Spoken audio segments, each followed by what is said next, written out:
Hey guys, it's me, and today I'm going to talk about dealing with this furlough and going through it. It's not the easiest task in the world, especially for a man. I'm going to take it very personal today, which is most of my content, anyways. But I'm going to take it personal today just because I've noticed a change in my own attitude and my tolerance and my patience because of the stress that I have to endure from the furlough. And it's put me in a really bad space where I'm more quick to jump to anger. Like, this isn't a thing that I had already tried to work to get over prior to dealing with this.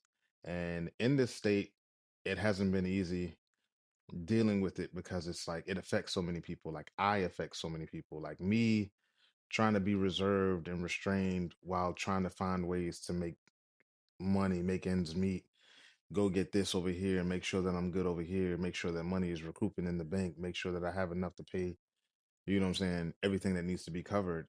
It's stressful, especially when I've honestly been depending on the income has varied, but I've been depending on the government for stability for almost 20 years. And just having to figure out, like, I thank God that I have the skills that I have. I thank God that I've taken a route that I've taken to get to where I'm at. Like, as far as the comedy thing, people have really like people have really taken the time out to make sure that I'm good. And I've had people call me who don't normally book shows or anything and be like, "Hey man, I don't have anything. I'm just checking, making sure that you're good. Like, oh, okay, I have this show. I know that you're furloughed right now. I just want to help you and your family out. I'm gonna put you on this show so at least I can feel like I'm working for something." And like the people who have done it have been great, man. It's been a really good feeling just knowing that people around you care enough about you to understand the struggles of a man and the fear of not knowing where your next meal may come from. That is a thing, but it's great to see specific people in the comedy community taking care of other comics throughout this thing because they like, listen, I got to make sure that your mental is good. I got to check in. So, like, and this isn't just comedy thing. This is a man thing. Make sure that y'all check in with the people who are affected by this the most, man. Me and my friend, we talk to each other every single day. Not a day goes past where we don't talk or I'm not talking to his kids, and that's just to make sure that we get the proper breaks. We understand, and you know what I'm saying? We good. We have his wife is into agriculture. She's growing crops. I'm into aquaponics. You know what I'm saying? I'm able to get stable food coming in and out of my house on a regular. And it's just like it's one of them things where it's just like you see the community, you see the pain, you see the hurt, and the community still steps up and helps you out. And everybody who knows me on a personal level, who has my phone number, who can contact me, knows that I don't take no handouts. I'd rather work for it. So just like today, I'd rather go and work for you know anything. I'd rather go work for it. So yeah, man, I'm here. I'm ready. I'm working. I'm working, man. But it's tough. It's tough. It's draining on your mental. Like, I didn't really feel up to doing comedy a lot this week because I can't find the space to make it funny unless like I know, like, I was able to tap in when I knew I was getting paid at the end of the show.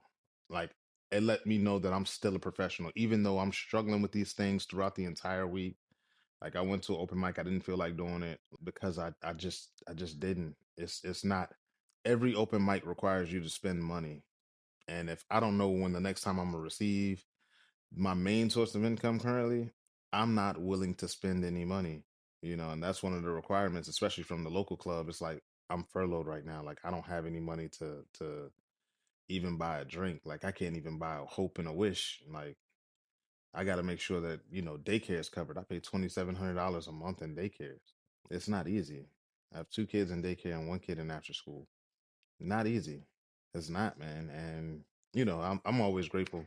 Somebody call me and be like, "Hey, man, you good? Look, I know you need money. I know you won't take a handout, but hey, I got this for you real quick." You know what I'm saying? Like, that's love.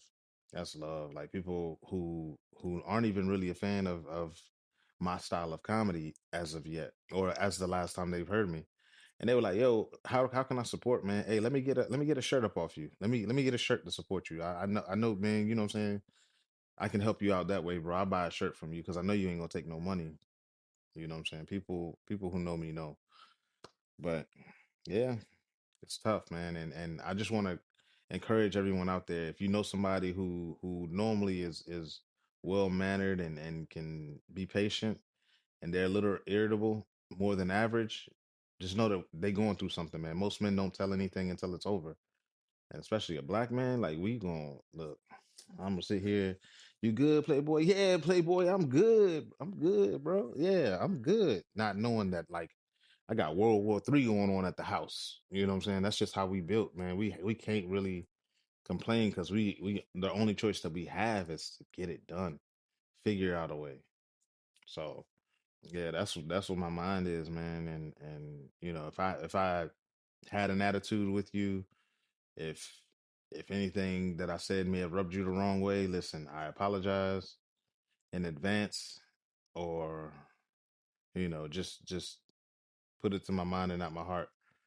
So anybody who I may have upset in these past 30 days, you know that my mental isn't all the way there. And I'm man enough to admit that now, publicly, because like not everybody I'm really familiar with enough to reach out and contact. But publicly, man, my attitude just hasn't been, and it's hard for me to like. I want to enter into this content creating era, but it's like I've gained a new respect for all those who do the content creation, because no matter what you have going on over here, the people out there are looking for you to be who you are.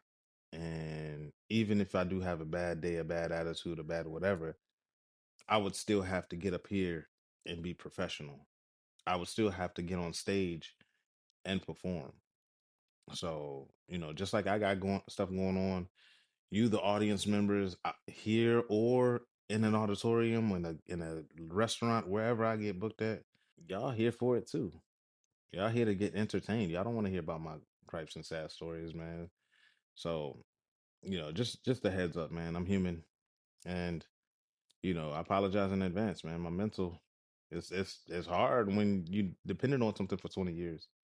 It's really difficult to have something there for 20 years and then it's not. This is the first time since I was 19 years old that I don't know where my next dollar may come from, you know? And even though I've prepared for this, when you're not really ready until it starts to happen. It's like, hold up, wait. Bank account looking kind of funny. Wait. I ain't get nothing. Nothing came in. You're not really ready for it until you're going through it, and then you can see how much you've prepared and see how you're really ready for it. So, yeah. All right. That's it for me.